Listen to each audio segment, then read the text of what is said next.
Let's bring in right now former Supreme Allied Commander of NATO, retired four-star Navy Admiral James Stavridis. He's the chief international analyst for NBC News, also White House reporter for the Washington Post, Tyler Pager. He traveled with President Biden yesterday to Israel. Admiral, let's begin with you. Just militarily looking at this situation, what is Israel's best step forward as they try to uproot Hamas? With the threats coming from the north with Hezbollah, also another Iranian-backed terror group. Well, let me quote Raf Sanchez. It's a fiendishly difficult problem, and the challenges are many. Let me tick off a couple of things the Israelis are thinking about that they undoubtedly discussed in that war cabinet, probably after President Biden departed.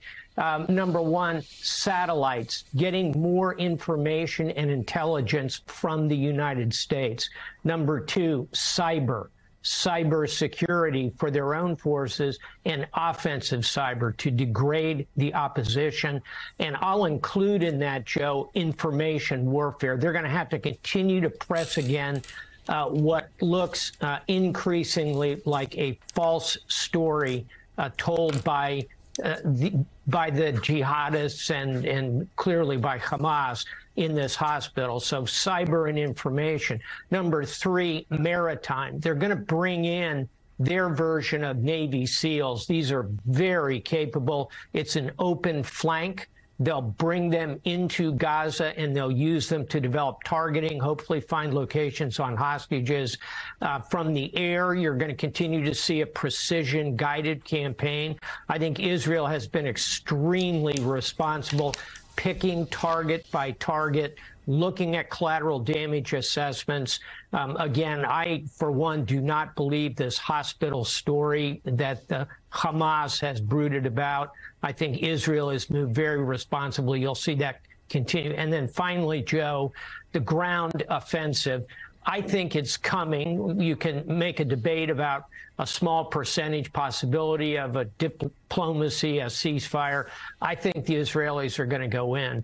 And the important thing that's not being discussed at this point is not only going in and taking out what they can of Hamas and the ammunition and the fuel and the C2 and all of that. They will do that. But I think the other thing they're going to want to do is take about a mile of territory and flatten that. Obviously, people will be excused, get rid of it, and create a big open buffer zone with massive, massive barricades. So watch for that in the weeks ahead as well. Admiral, if you were in charge of Israel's military response, or if you were in charge of Israel, if you were advising Israel's prime minister or its coalition cabinet, and they asked you the question, do we have any option but to do more than degrade Hamas, but to remove Hamas from Gaza? I'm just talking militarily. What would your response be?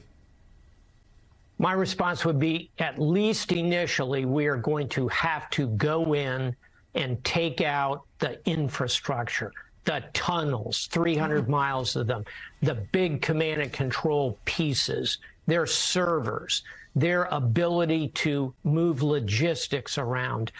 All of that is going to have to be pulled out, rooted out in a very deliberate way. Then the question, I think, becomes a political and a diplomatic one. You really don't want to, if you will, govern Gaza. So you need to be working very hard to bring in a partner, be it the Palestinian state, a pan-Arab group, the United Nations, that can set up a governance system that you can work with. But militarily, I don't see how you can turn to the public of Israel and say, you are safe, this will never happen again, without physically going in and taking care of business in Gaza. Admiral, good morning. I want to go back briefly to the hospital explosion because it is so important, because it has set off what we've seen in the streets across the Middle East and the Arab world yesterday. Based on what you know, and again, you don't have direct access to the intelligence, but what we've seen from the National Security Council, what we've seen from experts, independent experts that NBC News has talked to, if that were an Israeli missile, what would that site look like? Because from what we've seen, there's no crater. It doesn't look like the hospital itself even was hit. A parking lot adjacent to it was hit. If that were an Israeli missile, what would that scene look like? Well, first of all, by percentage, military percentage of capability, those precision-guided weapons that Israel are using, 95% chance, if they had wanted to take the hospital down, that building would no longer be standing. So that's point number one.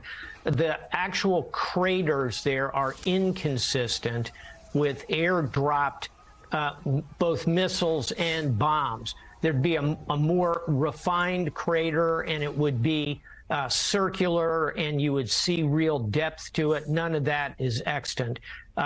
I was in the Pentagon on 9/11 when a fully fueled jet hit the side of the Pentagon. That's what it would look like, and that's what you saw here. This was a fueled rocket, my belief, that hit that parking lot. Thank God it didn't actually hit the hospital, by the way, and took out the cars. I'm still waiting for the evidence, by the way, on these hundreds of people that were killed. I'd like to actually see some visual evidence of that. And then, Willie, to conclude, when you couple that with the electronic evidence that's been provided, the cell phone intercepts of the Hamas Palestinian group talking to each other about that's one of ours, and then finally you're not seeing the very highly classified U.S. satellite imagery that I suspect backs this up as well. When I put all that together, it seems to me the evidence is very, very, very strong that this was a Hamas rocket, not an Israeli precision-guided strike. So, Tyler, you traveled with the president yesterday. He wasn't able to make his planned stop in Jordan for a summit there because it was canceled in the wake of that explosion, which initially the Arab world blamed on Israel. He did, however, head to Tel Aviv and stand shoulder to shoulder with American allies there, and then later even came back on Air Force One and talked about it. So give us a sense, if you will, how the president and those around him feel that yesterday went. Yeah, the president came back, as you said, and spoke to us for about 15 minutes while we were refueling at Ramstein Air Base in Germany on the way back from Israel. And he felt that he had accomplished what he had set out to do. You know, there was many goals for this trip, and some of them were not able to come to fruition given the canceled meeting in Jordan. But in Israel, Biden had a multi-pronged approach. One was to show Israel that the U.S. was going to stand with it and support it as it defends itself moving forward. Another was to discuss humanitarian assistance and figure out ways to get aid into Gaza. And then a third was trying to make progress on the hostages, particularly the American citizens that are being held hostage in Gaza. On the first two, I think he had a lot to show for that. Obviously, standing shoulder to shoulder with Netanyahu, but also participating in the war cabinet. And then as he left Israel, announcing additional aid, in the form of a budget request coming later this week, as well as this additional money for Palestinians in the West Bank and Gaza. And then when he came back on the plane announcing this breakthrough with Egypt, he had a call with President Sisi on the flight from Israel to Germany and was able to announce that that gate would open up and allow humanitarian aid trucks to come through.